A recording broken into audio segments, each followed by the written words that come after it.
జై Hind commandos. Police ఉద్యోగమే మీ లక్ష్యమైతే వెంటనే ఎగ్జామ్స్ అడ్డా అప్లికేషన్ డౌన్లోడ్ చేయండి. ఎలాంటి నిర్లక్ష్యం లేకుండా వెంటనే పరీక్షలు రాయడం ప్రారంభించండి. తప్పకుండా ఉద్యోగాన్ని సాధిస్తారు. జై Hind. Smoking causes breathing problems.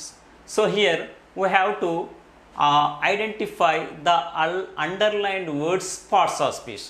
Dear burning aspirants, we may have the chance to get a question on finding the words parts of speech. ఒక పదం యొక్క పార్ట్స్ ఆఫ్ స్పీచ్ని ఐడెంటిఫై చేయమని ఖచ్చితంగా అడిగే అవకాశం ఉంటుంది. ఈవెన్ దో ఆ పదం అనేటువంటిది చాలా ట్రికీగా ఉంటుంది అనే అంశాన్ని మనం అందరం కూడా జాగ్రత్తగా గమనించాలి. ఫర్ ఎగ్జాంపుల్ చూడండి, ఇక్కడ మీరు అందరూ ఏమనుకుంటారు, smoking causes breathing problems. Here what is the verb? Causes, కారణభూతం అవుతుంది. దేనికి కారణభూతం అవుతుంది? బ్రీతింగ్ ప్రాబ్లమ్స్ కారణభూతం అవుతుంది. ఇక్కడ మనం ఏంటి అంటే మీరందరూ ఏమనుకుంటారంటే స్మోకింగ్ అనేది వర్బ్ అనుకొని, సో ఇంగుతో ఎండ్ అయ్యేటువంటి ప్రతి పదం కూడా వర్బ్ అనుకొని అట్లా మీరు కన్ఫ్యూజ్ అయ్యే అవకాశాలు ఉంటాయి. ఫర్ ఎగ్జాంపుల్ చూడండి, ఇక్కడ హీ ఈజ్ స్మోకింగ్ అన్నాం. ఈ స్మోకింగ్ అంటే అర్థం ఏంది? ఈ స్మోకింగ్ ఏ సిగార్. ఇక్కడ ఏంటిది మనకు, ఇతను ఏం పని చేస్తున్నాడు? ఈ సబ్జెక్టు చేసే పని చెప్పేదాన్ని వర్బ్ అంటారు. సబ్జెక్టు చేసే ఆ పని చేసేదాన్ని వర్బ్ అంటారు. But you see coming to this question that smoking is in the place of subject. అది సబ్జెక్ట్ ప్లేస్లో ఉంది. ఫర్ ఎగ్జాంపుల్ చూడండి, ఇక్కడ smoking is injurious to your health. Injurious to your health అన్నాను అనుకోండి, ఇక్కడ దాని అర్థం ఏమవుతుందండి? ఇక్కడ ఇగో వర్బ్ ముంగట ఉన్నది ఎప్పుడే కానీ సబ్జెక్ట్ అవుతుంది. సబ్జెక్ట్ అనేటువంటిది నౌన్ లేదా ప్రనౌన్ కావాలి. కానీ ఇక్కడ ఉన్నదాన్ని మనం సబ్జెక్ట్ ప్లేస్లో ఇంగ్ ఫామ్తో ఉంటే దాన్ని ఏమంటామంటే జెరండ్ అంటాము. నాన్ ఫినైట్ వర్బ్స్లో మొట్టమొదటి దాన్ని జెరండ్ అంటాము. ఆ జెరండ్లో ఇదేమవుతుంది మిత్రమా అంటే gerunds are consider as the noun or verbal noun అంటూ ఉంటాం. కాబట్టి ఇది ఏమవుతుంది మిత్రమా అంటే నౌన్ కావడం జరుగుతూ ఉంటుంది. 11th క్వశ్చన్ ఆన్సర్ ఏమవుతుందంటే సి అవుతుంది అనే అంశాన్ని మనం గుర్తుపెట్టుకోవాలి. Smoking causes breathing problems. ఇక్కడ స్మోకింగ్ అనేటువంటిది నౌన్ అవుతుంది అనే అంశాన్ని మనము ఇక్కడ పరిగణనలోకి తీసుకోవడానికి అవకాశాలు ఉంటాయన్నమాట. సో మనం అది జాగ్రత్తగా గుర్తుపెట్టుకోవాలి, జాగ్రత్తగా చూసి ఆన్సర్ చేయాలి. ఇక వర్బ్ ముందుండేది ఇంగు ఫామ్లో ఉంటే దాన్ని జెరండ్ అంటాము. అదే సబ్జెక్ట్ తర్వాత వస్తే అది వర్బ్ అవుతుంది. కాబట్టి ఇది నౌన్ అవుతుంది అనే అంశాన్ని మనం గుర్తుపెట్టుకోవాలి. కొన్నిసార్లు ట్రిక్కీగా అడుగుతాడు. ఫర్ ఎగ్జాంపుల్ నేను ఇలా ఏమన్నాను, I go for a walk daily అన్నాను. సో దీన్ని అండర్లైన్ చేసిన దాన్ని పార్ట్స్ ఆఫ్ స్పీచ్ ఐడెంటిఫై చేయమన్నాను. మీరు అందరూ ఏమనుకుంటారు, వర్బ్ అనుకుంటారు, కానీ ఇది శుద్ధ తప్పు. ఆర్టికల్స్ ఎక్కడ వస్తాయి మనకు? ఆర్టికల్స్ ఎక్కడ వస్తాయండి? నౌన్ ముందర వస్తాయి. సో నౌన్ ముంగట ఆర్టికల్స్ వస్తాయి. కాబట్టి దీన్ని ఎలా పరిగణించాలి? మనం నౌన్గా పరిగణించాలి. మీరందరూ కన్ఫ్యూజ్ అయ్యేటువంటి వర్డ్ను దాని యొక్క పార్ట్స్ ఆఫ్ స్పీచ్ను ఐడెంటిఫై చేయమంటాడు. సో అదేమవుతుందంటే స్మోకింగ్ అనేది ఇక్కడ సబ్జెక్ట్ ప్లేస్లో ఉంది కాబట్టి gerund is nothing but consider as the nouns అని మనం గుర్తుపెట్టుకోవాల్సిన అవసరం ఉంటుంది. Next question, the street was covered with broken glass. So ఇక్కడ కూడా దీని యొక్క మనము ఆ వర్డ్ అండర్లైన్ వర్డ్ యొక్క పార్ట్స్ ఆఫ్ స్పీచ్ ఐడెంటిఫై చేయాల్సి వస్తుంది.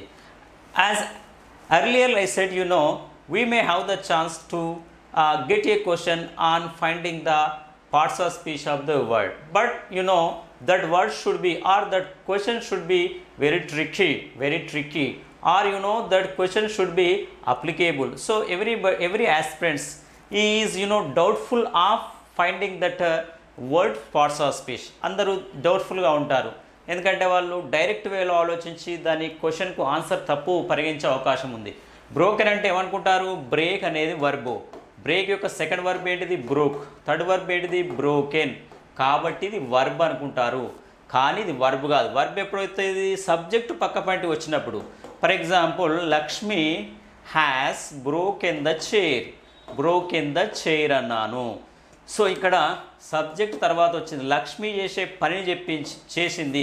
ఏం చేసింది? విరగొట్టింది, చైర్ని విరగొట్టింది. ఇది వర్బ్ అవుతుంది అనే అంశాన్ని గుర్తుపెట్టుకోవాలి. సో ఇక్కడ ఏంది అంటే ఇక్కడ దాని యొక్క ఈ ఫంక్షన్ వేరే ఉంది, దాని యొక్క ప్లేస్మెంట్ వేరే ఉంది. So the street was covered with broken glass. ఆ వీధి అంతా దేంతో కవర్ చేయబడి ఉంది? పలిగిపోయిన గాజు ముక్కలతో అది నిండి ఉంది. సో మీరు వర్బ్ అనుకుంటారు, కానీ వర్బ్ కాదు, సబ్జెక్ట్ చేసే పని చెప్పినప్పుడు వర్బ్ అవుతుంది. నౌన్ ముందట వచ్చే ఏ పదాన్నైనా మనం ఏమంటాము, మనము అడ్జెక్టివ్ అంటాము. కాబట్టి ఇది ఇక్కడ ఏమవుతుందంటే అడ్జెక్టివ్ అవుతుంది. అనగా దీని ఆన్సర్ ఏంటి అంటే బి అవుతుంది. You should remember that.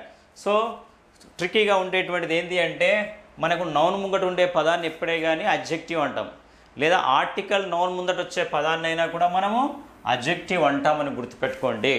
కొన్ని వర్బులాగా ఉంటాయి, వర్బు కాదు. ఫర్ ఎగ్జాంపుల్ ఇట్లా అన్నాను, ఇట్ ఈస్ ఆ రన్నింగ్ బస్ అన్నాను. దీని యొక్క ఈ వర్డ్ యొక్క పార్ట్స్ ఆఫ్ స్పీచ్ మీరు ఐడెంటిఫై చేయాలి. మీరేమనుకుంటారు, వర్బ్ అనుకుంటారు. కాదు, ఇక్కడ సూత్రం ఉంది. ఏంటిది? ఆర్టికల్స్ అదేవిధంగా నౌన్ మధ్యలో వచ్చే ఏ పదాన్నైనా మిత్రమా అడ్జెక్టివ్ అంటాము. సో ఇన్ దట్ వే ఇది ఏమవుతుందంటే అడ్జెక్టివ్ అవుతుంది. ఇది ఏమవుతుందంటే అడ్జెక్టివ్ అవుతుంది. It is a running bus. So ఆర్టికల్కు కామన్ నౌన్ లేదా నౌన్కు మధ్యన వచ్చే పదం ఎప్పుడే కానీ విశేషణం అవుతుంది. ఇక్కడ ఏమవుతుందంటే ఇది విశేషణం అవుతుందని గుర్తుపెట్టుకోవాలి. సో అది మనకు విషయం ఇక్కడ. సో అడ్జెక్టివ్ అది మనం గుర్తుపెట్టుకోవాలి ఇక్కడ. సో బ్రోకెన్ అనేది అడ్జెక్టివ్ అవుతుంది మిత్రమా. Next question, which of the following is incorrect? కింద ఇచ్చిన దానిలో ఏది తప్పుగా ఉంది అని చెప్తా ఉన్నాడు, అది మనం ఫైండ్ అవుట్ చేద్దాం. ఈ డస్ నథింగ్ బట్ ప్లే. ఇది గ్రామటికల్గా మనకేంటంటే ఈ నథింగ్ బట్ అనే కాంబినేషన్ వస్తుంది కాబట్టి ఇది కరెక్టే. ఈ డస్ నథింగ్ బట్ ప్లే. అతను ఏం చేయలే, కేవలం ఆడిండు మాత్రమే. ఇంకొకటి వుడ్ ర్యాదర్ కాంబినేషన్లో he would rather die than tell a lie. అబద్ధం చెప్పడానికంటే చేస్తాడు. ఇక వుడ్ ర్యాదర్ తర్వాత దాన్ వస్తుంది, ఇది కూడా కరెక్టే. Nothing but would rather. Next I made her laugh. ఇది మేడ్ తర్వాత మనం ఏం ఉపయోగించాలి, మనం బేర్ ఇన్ఫినిటివ్ ఉపయోగించాలా. బేర్ ఇన్ఫినిటివ్ అంటే ఏంటిది, వితౌట్ టు. టు లాఫ్ కాదు, వితౌట్ టు. సో ఇది కూడా grammatically those 3 sentences are very correct. But you see, coming to the 4th option, it is not at all the correct option, because after let so we must use the bare infinitive. అంటే bare infinitive అంటే ఏంటిది, మనకు v1 మాత్రమే ఉపయోగించాలి, to infinitive ఉపయోగించకూడదు. To infinitive అంటే ఏంటిది, మనకు 2 + v1 ఉంటే దాన్ని ఏమంటాం, టు ఇన్ఫినిటివ్ అంటాం. ఇక్కడ ఏముంది, మనకు టు ఇన్ఫినిటివ్ ఉంది, 2 తొలగించాలి. సో లెట్ హిమ్ గో అంటే ఇది గ్రామటికల్లీ కరెక్ట్ అవుతుంది అనే అంశాన్ని మనం గుర్తుపెట్టుకోవాలి. సో మనము సబ్జెక్ట్ని ఎక్కడ ఉపయోగించాలి, ఆబ్జెక్ట్ ఎక్కడ ఉపయోగించాలి అనేది మనకు ఐడియా ఉంది. మనకు లెట్ తర్వాత ఆబ్జెక్టివ్ ప్రొనౌన్ రావాలి, as well as bare infinitive రావాలి.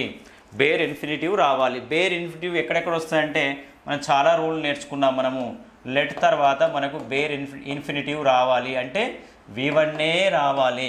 మోడల్ వర్బ్స్ తర్వాత మనకు బేర్ ఇన్ఫినిటివ్ v1 రావాలి. I can get the job, she can get the job, he would swim in the river. ఇట్లా మనకు v1 రావాలి అని చెప్పుకోవడం జరుగుతూ ఉంటుంది మోడల్ వర్బ్స్ తర్వాత.